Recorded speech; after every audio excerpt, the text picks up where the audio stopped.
Setetes cat merah melewati wajah sang kaisar. Ia menoleh ke atas dan terlihat seorang tukang cat jongkok di balok kayu dan tanpa sengaja mendengar percakapannya. Dalam sekejap amarahnya meluap, kaisar merasa penjagaannya lalai dan langsung berniat menghukum mati si tukang cat. Tukang cat itu hanya terpaku bingung tak tahu apa salahnya. Melihat hal itu, sang penasihat tak tega dan cepat ia memberi isyarat kepada kepala pengawal agar mencari cara menyelamatkannya. Dengan berulang kali mengedipkan mata, ia memberi petunjuk. Katakan saja tukang cat itu tuli, jadi mustahil mendengar kata-kata kaisar. Pengawal segera paham, lalu bersujud dan berkata, "Tuanku, orang ini tuli, ia tidak bisa mendengar." Namun sang kaisar masih ragu. Ia memerintahkan gong tembaga di bawah. "Aku akan memukul 3 kali. Jika kau mendengar tapi pura-pura tuli, kau akan dihukum berat." Tukang cat sebenarnya mengerti, tapi sadar hanya ada satu jalan. Ia harus benar-benar berperan sebagai orang tuli. Gong dipukul 3 kali. Ia tetap diam. Namun sang kaisar belum puas. Ia menyuruh menutup mata tukang cat lalu menaruh sebatang bambu di tangannya. Sebentar lagi lengannya akan dihancurkan. Seru sang Kasim. Ia mengulang ucapan kaisar. Ketika tongkat besar benar-benar menghantam, rasa sakit membuat tukang cat berteriak. Namun ia hanya mengeluarkan suara tak jelas seperti orang dungu.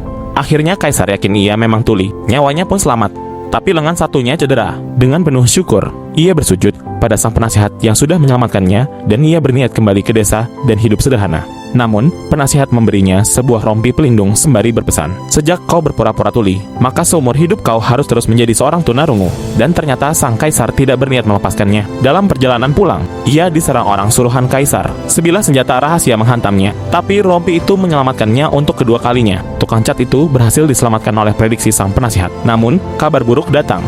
Kepala pengawal disandera dan dipaksa jujur. Penasihat langsung sadar semua ini permainan kaisar. Kepala pengawal yang tertangkap akhirnya diinterogasi dengan kejam, dan akhirnya kebohongan si penasihat pun terbongkar. Sebelum laporan lengkap sampai ke telinga kaisar, ia berpura-pura mabuk berat lalu datang sendiri mengaku telah menipu kaisar. Kaisar terkejut baru kali ini melihat penasihat terbaiknya berlagak aneh. "Apa yang kau maksud dengan menipu aku?" tanyanya. Dengan wajah mabuk, penasihat berkata sambil terkekeh, "Seekor lalat lewat, ada yang bilang ia tak pakai celana dan ada yang bilang ia pakai celana. Mana mungkin lalat pakai celana?" Kelakuannya membuat semua Kasim tertawa. Kaisar pun hanya menggeleng sambil berkata, "Baiklah, dosamu aku ampuni." Saat laporan kepala pengawal yang diinterogasi akhirnya tiba, semuanya sudah terlambat. Titah pengampunan telah terucap dan tak mungkin ditarik kembali. Kaisar sadar dirinya dipermainkan, tapi tak bisa berbuat apa-apa berkat kecerdikan si penasihat.